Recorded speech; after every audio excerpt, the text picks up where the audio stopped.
Koi Yar, greetings. I am Tad Larkin, the lore master of Manda-LORE, and today I'll be digging through the archives to elaborate on Natasi Daala, a high-ranking Imperial Admiral and later leader of the Imperial Remnant and Galactic Alliance. Natasi Daala hailed from the dangerous ocean world of Ermenu in the Belsmith sector. She was born into high nobility, but when a coup erupted, killing most of Daala's family, she was smuggled off-world and dropped on the doorstep of an orphanage on the shipyard world of Bodajeff. The orphanage was owned by the Commission for the Preservation of the New Order, or Compnor, and run by Renatassan nuns. 3 years before the Battle of Yavin, Daala was drafted into the Imperial Training Academy on Chronology, a well-respected institution among other Imperial training academies such as Anaxis. She was initially selected for the Stormtrooper training program due to her highly competitive nature and tendency to send her opponents to the medical facilities.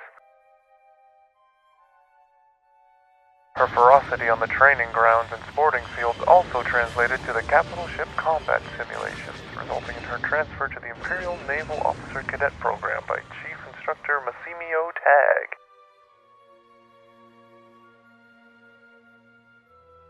Taken under Chief Instructor Tag's wing, Daala thrived, not only ranking highest in her class in the fleet simulations, but she also wrote numerous technical analysis papers, most famously her analysis on the Tarkin Doctrine. However, Daala was criticized for her victories in the simulations, being told that brutal force and heavy losses were the only way she knew how to win. This caused Tag's attempted placement of Daala in the command class to be overruled during her final semester. She was reassigned first as a datapad assistant and then, to add insult to injury, as a galley yeoman. When Daala graduated from the Imperial Academy, much to her dismay, she was assigned a non-commissioned officer's position in the Imperial Army. Embittered by the faculty at the Academy and her aristocratic classmates who went on to serve more dignified roles, she convinced herself she'd be stuck in her position forever.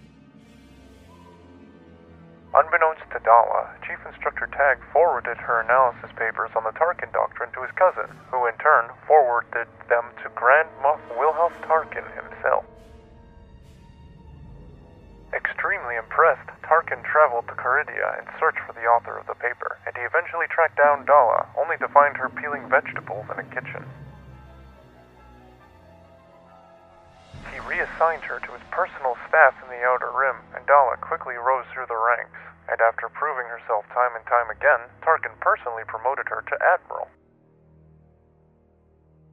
Many criticized that Daala was sleeping her way through the ranks, and while it was true that Tarkin was having an affair with her, his memoirs suggest that it was her who initiated it. Hoping to quell the rumors and salvage his reputation, Tarkin assigned Daala to the Black Hole Cluster anomaly, known as the Maw. She commanded 4 Imperial 1-class Star Destroyers tasked with guarding the Death Star prototype, World Devastators, and the Sun Crusher superweapons. Tarkin would recall Daala frequently to sit in on diplomatic meetings, most famously on Alderaan and 7BBY with Senator Bail Organa.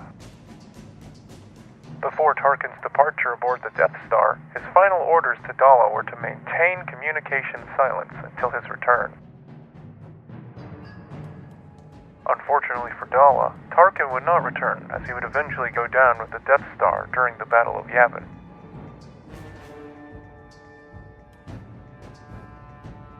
"11 years after the Battle of Yavin, and 8 years after the Battle of Endor, Han Solo, Chewbacca, and Kype Durran stumbled upon the Maw installation entirely by accident after escaping from the prisons of Kessel.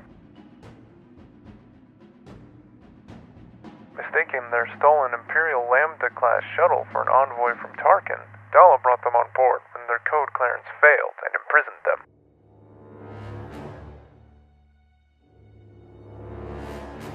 After torturing Han Solo, she learned of the Empire's defeat at Endor and its subsequent fragmentation. Distraught by Tarkin's death and the defeat of her beloved empire, Daala began to wage her own personal guerrilla war against the New Republic. Her first attack on Dantooine struck fear into the heart of the New Republic, but that fear soon turned into mockery after her subsequent defeats at Mon Calamari and the Cauldron Nebula. Losing 3 out of her 4 Star Destroyers, she returned to the Maw installation, only to find that the New Republic had already moved in and seized it.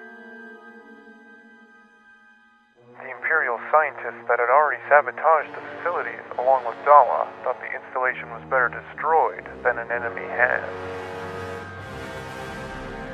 Daala's battered flagship fired upon the unstable reactor core and quickly made a jump to hyperspace, retreating to the deep core worlds to regroup with the other Imperial warlords.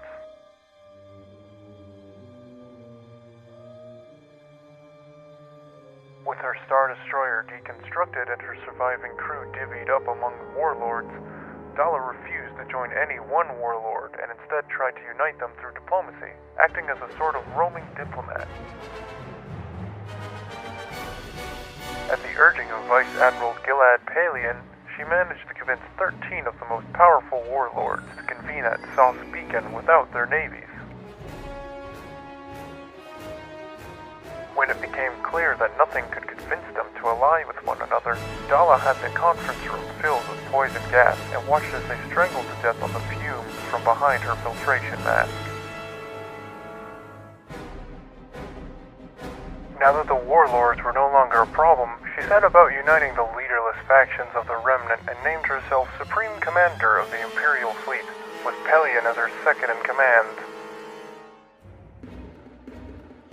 After instituting revolutionary reforms, ending prejudice against the women and non-humans within the Remnant, she took the Executor-class Superstar Destroyer Nighthammer as her flagship.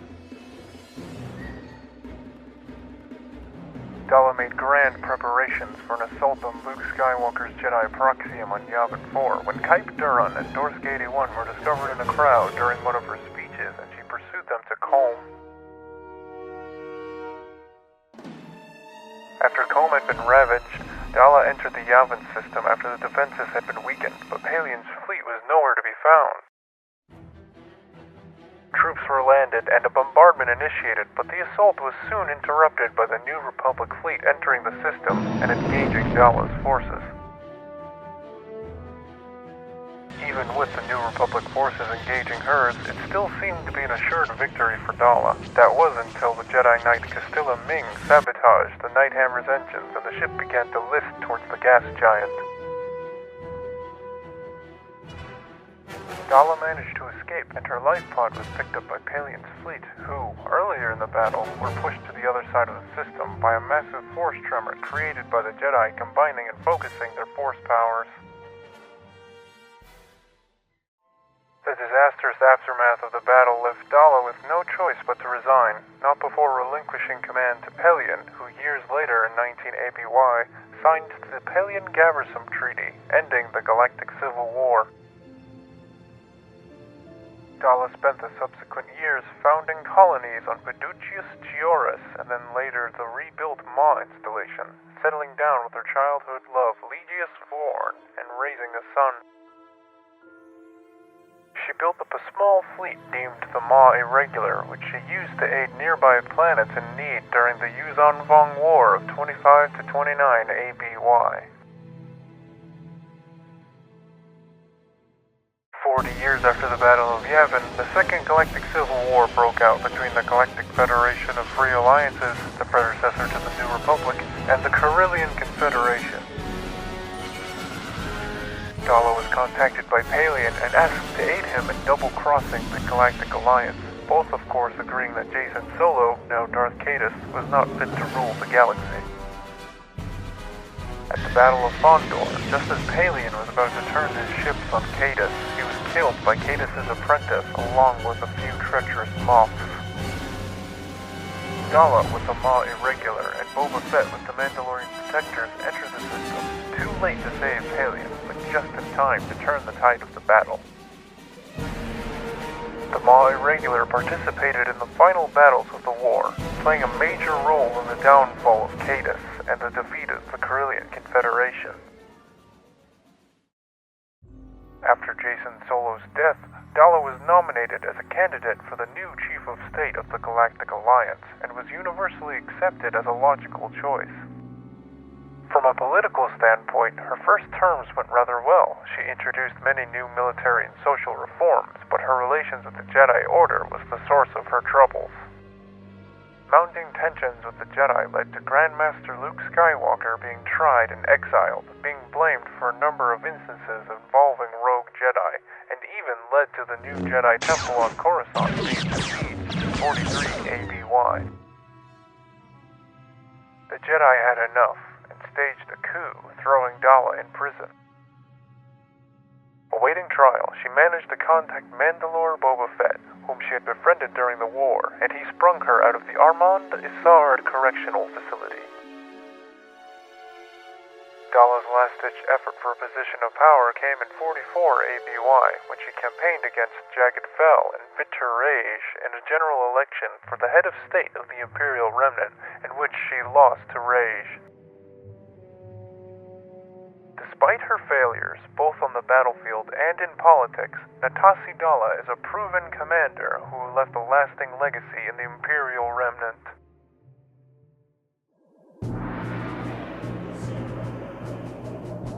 This ends my findings on Admiral Natasi Daala. Keep your comm channels open for future transmissions, and don't forget to subscribe. Tad Larkin, out.